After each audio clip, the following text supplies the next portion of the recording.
Hello and नमस्कार। मैं एस्ट्रोन्यूमरोलॉजिस्ट अचल। I do predictions using Nadi astrology and numerology. All of my client on pan India basis and some of my overseas client as well. आज मैं ये video लेके आपके सामने इसलिए हाजिर हुआ हूँ कि कुछ महीनों से मेरे क्लाइंट्स कह रहे थे कि अपार्ट फ्रॉम प्रिडिक्शन का कहना है कि आप नाड़ी एस्ट्रोलॉजी हमें क्यों नहीं सिखाते हैं। तो मैंने इस पे I have given a thought process and finally I came to this conclusion that first let me give you some basics about the Nadi astrology. Thereafter we can start Krishna Goswami's. तो आज मैं इस video के माध्यम से आपको नाड़ी astrology के बारे में थोड़ा सा बेसिक्स बताऊंगा कि हम इस अकल्ट साइंस को लेके कैसे प्रिडिक्शन करते हैं। जैसे मैंने आपको बताया कि मैं नाड़ी एस्ट्रोलॉजी और न्यूमरोलॉजी दोनों कंबाइन करके प्रिडिक्शन करता हूँ। और इस एस्ट्रोलॉजी को जब हम कंबाइन करते हैं, खास तौर से जो एरियाज हैं जैसे कैरियर है, फाइनेंस है, लिटिगेशन है, हेल्थ है, ट्रेवल है और नेचर ऑफ एन इंडिविजुअल, सब में बहुत ही एक्यूरेट प्रिडिक्शंस आती है अगर हम दोनों को कंबाइन करके एनालिसिस करें। किसी के भी जीवन में 8 से 9 एरियाज लाइफ में हर एक के जीवन में आते हैं, जैसे कि हेल्थ है, एजुकेशन है, career, finance, marriage, child birth, property, travel, vehicle और then some even they ask for longevity also. ये सारी चीजें, ये जितनी भी एरियाज हैं, ये सब कवर अप करते हैं नाड़ी एस्ट्रोलॉजी में। तो आज इस वीडियो में एक तो मैं आपको बेसिक्स बताऊंगा नाड़ी एस्ट्रोलॉजी के, और इसके अलावा और जितने भी एरियाज मैंने बताए हैं इनमें से किसी एक एरिया पे मैं आपको एक केस स्टडी करके भी दिखाऊंगा। बड़ी इंटरेस्टिंग होगी and I am sure you will all like it. So without wasting any time, let's start up with the basics of Nadi, and thereafter we'll do the case study on one of the areas. अब मैं आपको नाड़ी astrology के basics के बारे में बताता हूँ। तो यहाँ आप देख रहे हैं कि ये दो हमारे ग्रीन से मार्क्ड हैं और 1 2 5 सीरियल है, ये दूसरे कलर से है, ऑरेंज येलो कलर है। अब आप देखिएगा ये ऑरेंज कलर वाला जो है 1 5, ये है स्टैटिक रूल्स। तो टोटल हमारे नाड़ी में 5 रूल हैं, 3 स्टैटिक्स हैं और 2 डायनेमिक रूल्स हैं। डायनेमिक क्यों है कि इन रूल्स को यूज करके हम प्रिडिक्शंस करते हैं, और जो स्टैटिक रूल हैं, चार marked at serial number 1 2 and 5, इनको यूज करके हम फॉर्मूलाज बनाते हैं जो कि वन टाइम एक्टिविटी है। और तो let's begin with the dynamic rules. तो रूल नंबर 4 है that sublord is powerful than नक्षत्र एंड नक्षत्र इज पावरफुल देन प्लैनेट। अब इसका क्या मतलब है मैं आपको समझा देता हूँ in layman language. Let's assume planet as husband and wife.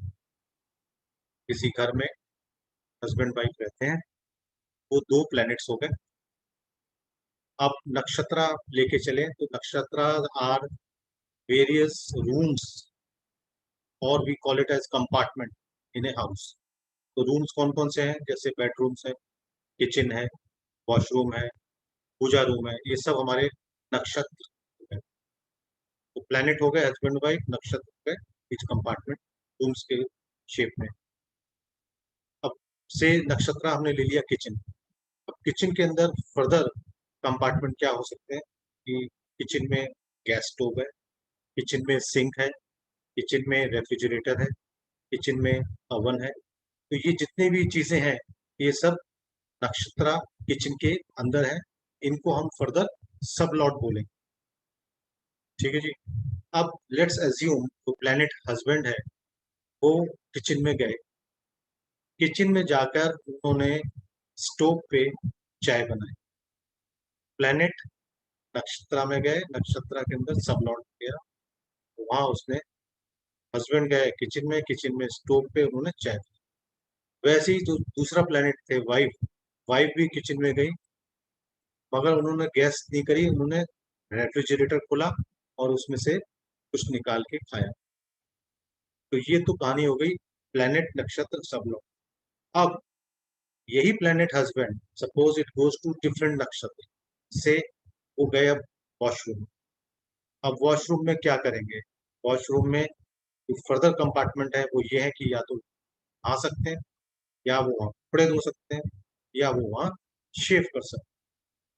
अब सपोज यही प्लेनेट जो अभी किचन में गए थे और उन्होंने गैस में चाय बनाई थी, अब वही हस्बैंड ही वेंट टू वॉशरूम, वहां उन्होंने शेव। ठीक है जी। तो अब आपने देखा कि planet remain the same, but उनकी जो एक्टिविटीज थी वो चेंज हो गई depending on the sub lot and depending on the नक्षत्र। तो नक्षत्र और सब लॉट के बेसिस पे उनकी एक्टिविटीज चेंज हो गई, although the planet remains the same. तो इससे हम ये कह सकते हैं कि planet, although planet is important, but more important is where it is placed, in which nakshatra and इन विच सब लॉट इट इज प्लेस्ड। तो ऐसा नहीं हो सकता कि जो हस्बैंड है किचन में शेव कर रहे हैं, या वो वॉशरूम में जाके स्टोव पे चाय बना, ऐसा नहीं होता यार। ठीक है ना? वो किचन, चाय बनानी है तो किचन में जाना पड़ेगा, और शेव करना है तो वो फिर, तो what is more important is सब Lord and rather than the planet. इसीलिए हम इसको बोलते हैं कि सब लॉर्ड इज पावरफुल देन नक्षत्र एंड नक्षत्र is powerful than planet. Then comes your rule number 3, which says Dasa is powerful than Mukti and Mukti is powerful than Tantra. ये जो अगर आपने विंशोत्तरी दशा देखी होगी उसमें महादशा, अंतरा और प्रत्यंतर है, वही हम इसमें यूज करते हैं। इसको हम नाड़ी एस्ट्रोलॉजी में बोलते हैं दासा, महादशा को दाशा, और अंतरा को मुक्ति, प्रत्यंतर को अंतरा। One of the same thing. तो इन दोनों रूल्स को हम यूज करेंगे for making prediction. Rule number 1 क्या है? That 12th of 12th house of every house kills the significance of the house। इसका मतलब है किसी भी घर का 12वां घर उसके सिग्निफिकेंस को किल कर। फॉर एग्जाम्पल, लेट्स से जो हाउस नंबर 1 है, it represents body. House number 1 का 12th हाउस होगा 12th हाउस, 12वां घर उसका 12वां है। और 12वां क्या घर रिप्रेजेंट करता है? Death. First house is body और life, and 12th house is death. Similarly 12वें घर का 12वां हाउस कौन सा हुआ? 11th। 12वां हाउस रिप्रेजेंट लॉस और 11th house represent gain. So likewise we can continue 11th or 10th, 10th or 9th, 9th or 8th, like that, right? Second जो rule है वो ये है that second house of every house increases the significance of the house। इसका मतलब है हर घर से दूसरा घर उस घर की महत्वता को बढ़ाता है। जैसे पहला घर हमारा इंडिविजुअल का है और हाउस नंबर 2 उस इंडिविजुअल की वेल्थ का है कि उसके पास कितनी वेल्थ है, उसके पास कितना पोजीशन है, कितनी एसेट्स हैं उसके एक्यूमुलेटेड। तो नेचुरली किसी भी इंडिविजुअल की जो स्टेटस सिंबल है वो हाउस नंबर है, वो उसको सिग्निफाई करता है, उसका सिग्निफिकेशन को इंक्रीज करता है। और फिफ्थ रूल है that combinations of houses give results. इसका मतलब ये है एक हाउस कभी रिजल्ट्स नहीं देता है। इट इज व्हेन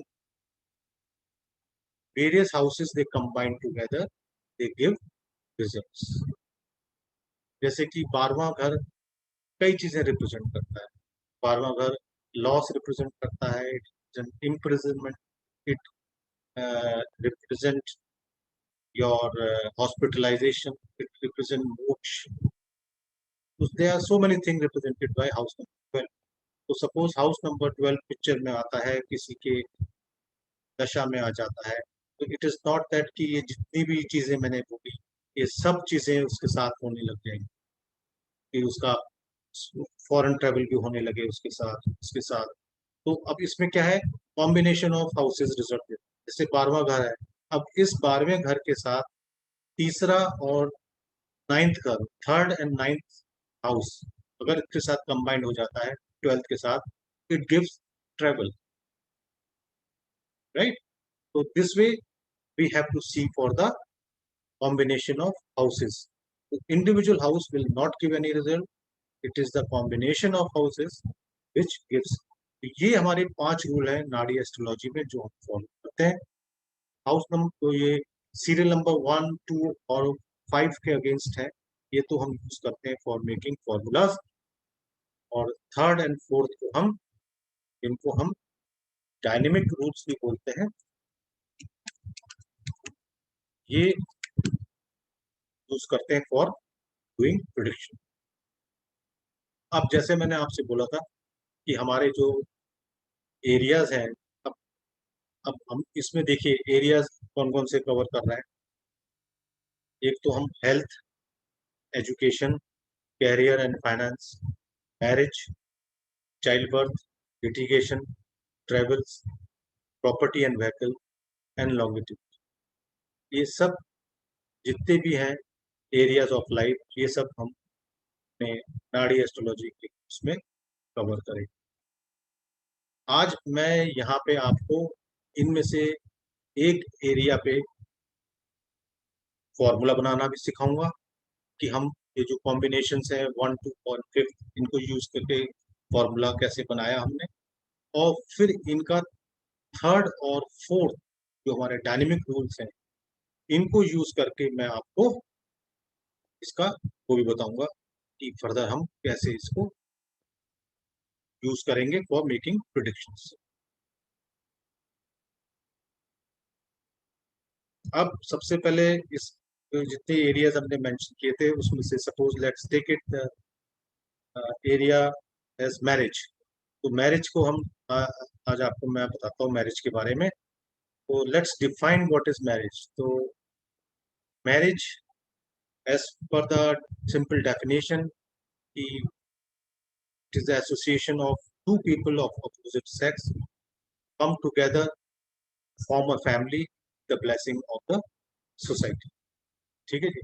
तो ये जो डेफिनेशन है इसके बेसिस पे क्या हुआ कि दो इंडिविजुअल ऑफ अपोजिट जेंडर इन्होंने फैमिली बनाने की, they thought of making family. तो फैमिली का मतलब हो गया हाउस नंबर, एंड नेचुरली जब फैमिली बनाएंगे तो they will gain also. Gain का हाउस है हमारा हाउस नंबर 11, और सोसाइटी की जो ब्लेसिंग है that is house number 7। So the combination for marriage and the formula for marriage is 2, 7, 11. So whenever the houses 2, 7 and 11 they combine together, they will give marriage. Now here what we have rule used is rule number 5. Rule number 5 हमारा क्या था कि combination of houses give results। यहाँ पे भी हमारा यही result आ गया, ये कंबाइंड हो गए हाउसेस 3, 2, 7, 11 और इन्होंने मैरिज को अंजाम। अब इसके अलावा अब आएगा एक नो मैरिज, कि किसी के डेस्टिनी में सपोज कोई मैरिज ही नहीं लिखी है, या मैरिज लिखी है तो उसमें फिर आगे सेपरेशन या डिवोर्स है, तो नो मैरिज या डिवोर्स का एक ही हमारे फॉर्मूला है। यहाँ पे हम कौन सा फॉर्मूला यूज करेंगे? मैरिज का हो गया 2711, तो definitely this is marriage, and no marriage will be the opposite of the marriage. Here we will use rule number 1. What is rule number 1? The 12th house of every house kills the significance of the house. Naturally, जब मैं marriage कर रहा हूँ तो no marriage में it will be opposite of the marriage. तो marriage में हमारे फैमिली था, तो अब 2711 था, तो अब 2 का 12th हाउस क्या होगा? That is house number 1। 7th का 12th क्या होगा? That is house number 6। And 10th का हाउस नंबर 11th का 12th हाउस क्या होगा? That is house number 10। 1 6 10। अब ये देखिए कितना आसान है। आपने अगर मैरिज का बना लिया तो नो मैरिज का बनाना कोई मुश्किल चीज नहीं है। You have to simply use the rule number first which says that the 12th house to each house gives the significance of the house। तो मेरा जो मैरिज का जो नो मैरिज के कॉम्बिनेशन है वो जस्ट इसका 12th हाउस होंगे। तो सेकंड का 12th हो गया फर्स्ट, 7th का 12th हो गया 6th, एंड 11th का 12th हो गया 10th हाउस, राइट। तो इसका कॉम्बिनेशन नो मैरिज या डिवोर्स का क्या हो गया? 1 6 एंड 10। बस हमने यही याद रखने हैं, तो ये यहाँ पढ़ देते हैं। This is 1 self, 6 and 10। Now what is this? Marriage में यहाँ फैमिली बनाया इन्होंने, the two people they came together to form a family. यहाँ they are getting separated, the person becomes alone, so it is self 1, right. अब यहाँ पे वो society के पास गए दोनों टू टेक देयर ब्लेसिंग्स। यहाँ पे they went to the court. Court is represented by number 6, right? There in the marriage, it was house number 11, which was represented again. Here, they have to go to the final authority who will put a stamp on the divorce paper. That is represented by house number 10. But 1 6 10 is simply coming from the first rule applied on the marriage formula, which is 1 6 and 10. So only these two rules we have to remember. Make the prediction for marriage or for the divorce or no marriage, right? Now, how we do the predictions, I will just tell you. I will showcase the prediction. Just a minute.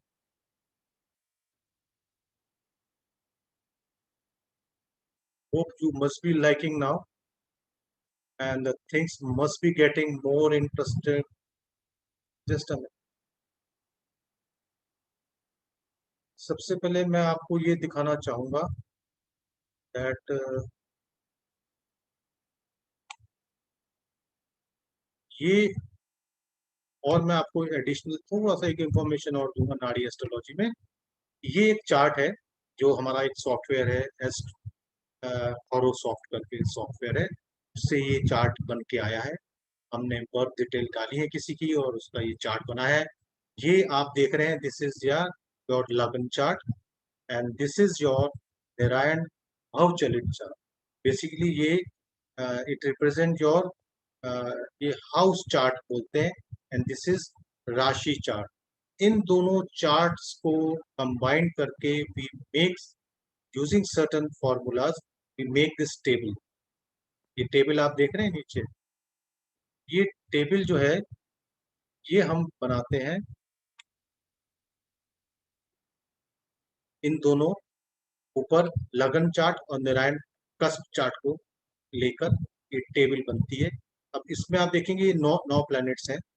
ये रहा Ketu, then this is Venus planet, this is just in the order of Vimshottari, this is sun, followed by moon, Mars, Rahu, Jupiter, Saturn, and then comes your Mercury.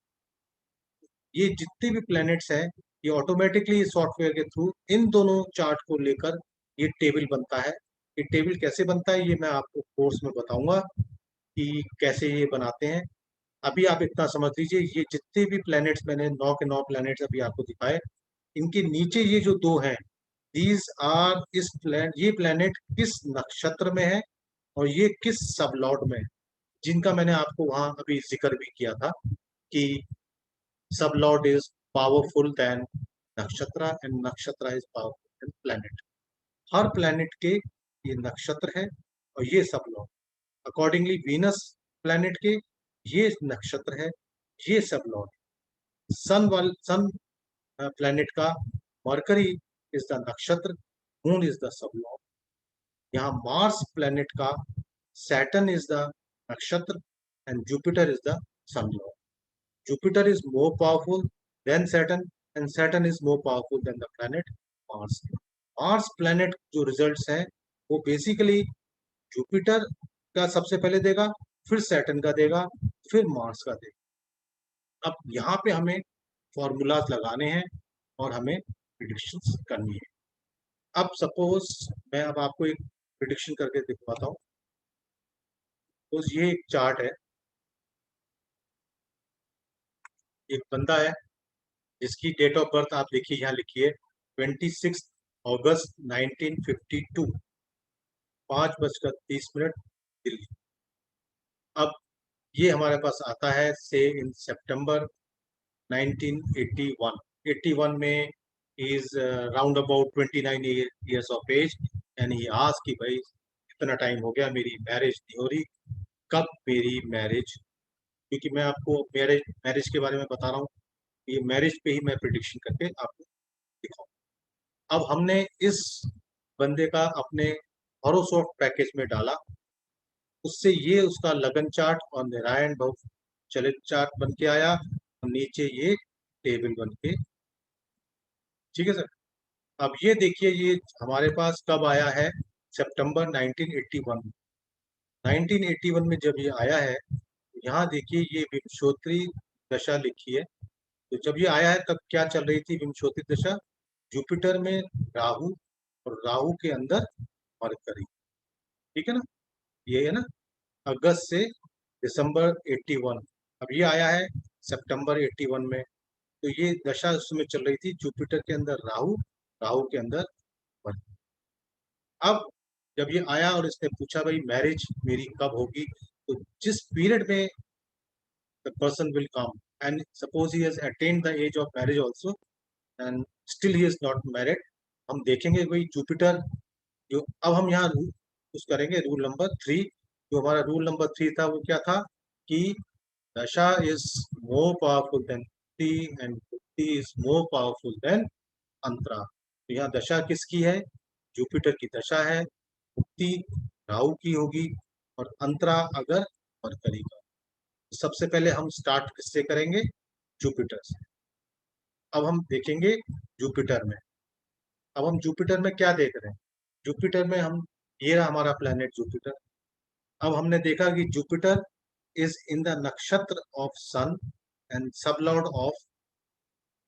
ठीक है जी। यहाँ पे हम क्या देख रहे हैं, मैरिज। मैरिज के मैंने क्या फॉर्मूला बताया था, 2, 7 और 11 है मैरिज के। तो अब हम इसमें स्टडी करेंगे इस प्लेनेट को and will start study from the planet level. सबसे छोटे से शुरू करेंगे। तो आपने देखा यहाँ पे क्या लिखा है, 5 और 9 ये ग्रीन में मार्क्ड है। और मैंने आपको बताया था ये, एक चीज मैं और आपको वहाँ क्या बताना कि एक मिनट, और मैं आपको बता दूं पहले, then will come again to this. वो भी इम्पोर्टेंट है बताना कैसे। अब यहाँ पे जब मैंने आपको बताया था कि 2, 7, 11 मैरिज के हैं, 1, 6, 10 दो मैरिज के हैं, तो यहाँ टोटल 3 + 3 ये कितने हाउसेस हो गए, 6 हाउसेस। टोटल हाउस हमारे होते हैं 12, 6 हाउस और बचे। तो वो 6 हाउस क्या है, अब उन 6 में से एक हाउस है 5 नंबर, दूसरा है 9 नंबर। ये जो 5 नंबर है, ये 5 नंबर तो लव का है, and 5 and 9 they are friend to marriage. ठीक है जी, ये जो हाउस नंबर 5 और 9 है ये मैरिज को सपोर्ट कर। अब इसके बाद दो हाउसेस और हैं। अब कितने हो गए? 3 + 3 6, 7 and 8। अब दो हाउसेस और हैं, 8 और 12। ये 8 और 12 हाउसेस क्या है? ये थाली के बैंगन है।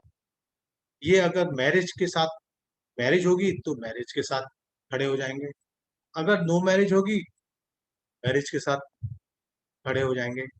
अब अगर सपोज ये 2 7 11 के साथ 8 और 12 कंबाइंड हो जाते तो क्या होगा? तो ये जो 8 है ये 11 के साथ मिलकर it will give dowry, right? And what is this 12 is this going to do in the marriage? 12 का मतलब है मैरिज पॉम्प एंड शो के साथ, धूम धड़ाके के साथ। अब सपोज ये 8 और 12 1 6 10 के साथ आ जाते तब क्या होगा? तब यहाँ तो ये 8 ने डाउरी दी थी, यहाँ ये 8 जो है ये पैसा जिसके अगेंस्ट ये 1 6 10 जिसके अगेंस्ट केस होगा उसको पैसा कोर्ट में जमा करना। तो यहाँ मैरिज में 8 ने पैसा दिलवाया, यहाँ पैसा निकलवाया और उसको इंसल्ट भी कराया। अब इसके अलावा ये 12 क्या करेगा? 12 will when it conjoined with 1 6 10 give. ठीक है सर। अब इसके बाद ये हो गए 10 प्लेनेट और 11वां 3 नंबर है और ये 4 नंबर है। These are neutral planets, they have no role to play in marriage और नो, दे आर न्यूट्रल। इस तरह से ये 12 के 12 घर आ गए। अब मैं आपको फिर से वहीं ले चलता हूँ जहाँ हम प्रिडिक्शन कर रहे थे। अब ये देखिए, ये हम यहाँ प्रिडिक्शन कर रहे थे। ये जुपिटर का, ये जुपिटर राहु मरकरी में, the person has come in September 2000 in 1981, September 1981 he has come in Jupiter Rahu Mercury he has come। तो सबसे पहले हम, क्योंकि दशा इज मोर पावरफुल, तो हम दशा में देखेंगे कि क्या दशा मैरिज अलाउ करती है फॉर दिस इंडिविजुअल। अब आप देखिए, we start from Jupiter planet. ये जुपिटर जो है यहाँ पे अगर आप नोट करेंगे, जुपिटर ये जो है ये फ्रेंड है 5 और 9, जैसे मैंने वहां लिखा था 5 and 9 are friends to marriage. Second level पे जाएंगे तो दिस इज पॉजिटिव। अब हम नक्षत्र लेवल पे आए तो यहाँ पे एक नेगेटिव है, 1 6 10 का 1 है रेड में मार्क, एक ग्रीन है नंबर 2। यहाँ पे ये क्या हो गए? Is are 50-50। तो up to nakshatra level it is 50-50। अब हम आए सब लॉट पे, which is the most powerful. Sub lot में इट इज ब्लैक। ब्लैक का means it is nothing to do, it is neutral. 8 जब तक नहीं लगेगा 12 के साथ ये कुछ नहीं करेगा, will just be like this. तो सबलॉट इज न्यूट्रल। सन जो नक्षत्र है इट सेज 50-50। एंड जुपिटर जो प्लैनेट लेवल है, प्लैनेट लेवल पे it says it goes towards the marriage. So in in totality अगर मैं देखूं तो ये जुपिटर जो है it shows something towards positivity, not negative. तो हम इसमें आगे बढ़ सकते हैं। जुपिटर हमें अलाउ करता है, दशा हमें कहता है आगे आप जा सकते हैं। अब हम दशा के बाद हम कहाँ जाएंगे? जुपिटर कंप्लीट हो गया यहाँ पे, अब हम नेक्स्ट जाएंगे कि राहु के अंदर। अब देखेंगे राहु में हमारा मैरिज का क्या कॉम्बिनेशन बैठे। Again will start from planet level. Planet level पे आप देख रहे हैं कितना पावरफुल है, फुल कॉम्बिनेशन 2 7 11 का यहाँ पड़ा है। तो ये तो मैरिज बोलता ही बोलता है राहु। नक्षत्र न्यूट्रल है और सब Lord again it is more powerful, 2:1 के रेशियो में। यहाँ पे रेड पे 1 है और ग्रीन वाले 2 बैठे हैं, तो इट इज 2:1 रेशियो। तो in totality Rahu is very positive for marriage. तो हम और आगे बढ़ सकते हैं। अब आगे जब बढ़ेंगे तो ये मरकरी में आया हमारे सितंबर 1981 में ये बंदा हमारे पास आया है। तो हम देखेंगे इस मरकरी अंतरा में this is a last now. अब मरकरी में आप देखेंगे, मरकरी प्लेनेट में it is green, it is allowing you to marriage. ये भी ग्रीन है, ये न्यूट्रल है।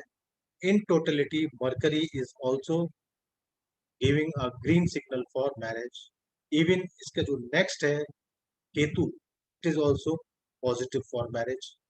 तो मरकरी केतु में मैरिज हो सकती है इसकी। इसका मतलब हम इसको कहेंगे अगस्त 81 से और केतु का ये जनवरी 82, इसके बीच में आपकी मैरिज हो जाए।